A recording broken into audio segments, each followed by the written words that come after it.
decision across the entire valley.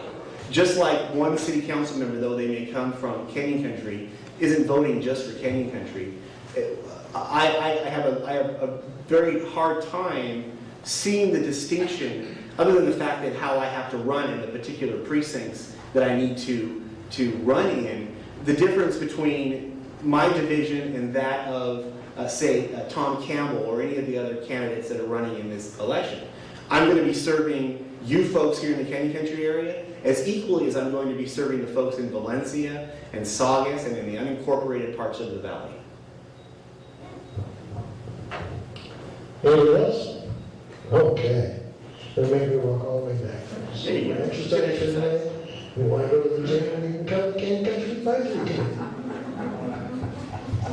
I'm just curious in your LAUSD projects, when you're talking about, properly representing these people, are these projects where we got people that do rack and stack work that make more than the teachers? You're talking about those projects? Rack and stack. Right. There's these huge projects going in the district. People make upward of 40 to 50,000 plus to do basic rack and stack. You take equipment, you stack it. Oh, I know what you're saying. You don't need a degree. They're making more than teachers. Right. It's wrong.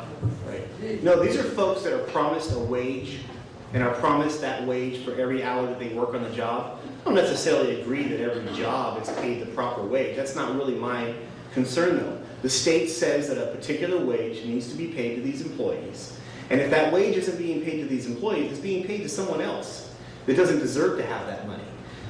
The people that are hurt the most with regards to when labor compliance is not effectively done on a project are the workers. These workers should be paid the wages that they're promised for every hour that they worked on that job, and not a dime or a penny less. So we can have a discussion over whether the state prevailing wage is actually the right wage to be paid, but the fact of the matter is I'm looking out to make sure that the wages that are promised are actually paid.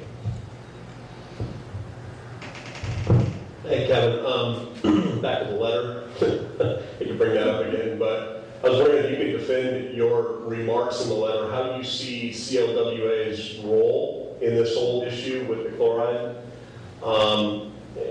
And also specifically, if you have any weigh in on what you thought in the remarks tonight. Right.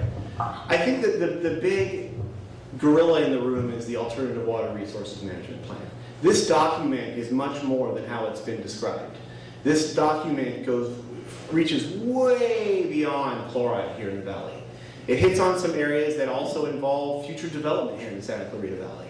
I myself have said that I am not against future development, but I'm not for development that has to be done on the sly, that has to steal water from current ratepayers or force conservation on ratepayers or disguise it as conservation that people can choose not to listen to. And that's how that they're going to supply water to the new projects. That's all in the Alternative Water Resources Management Plan.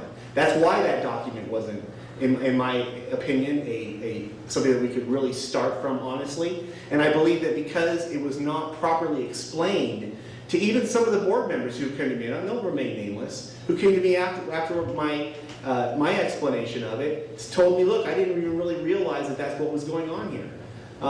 The fact that that document was so complicated and written the way that it was, it simply was not an open and sunlight-filled process, which is how I run everything that I do, both with the association that I represent and how I plan to work if I'm on the board of the Cass Lake Water Agency.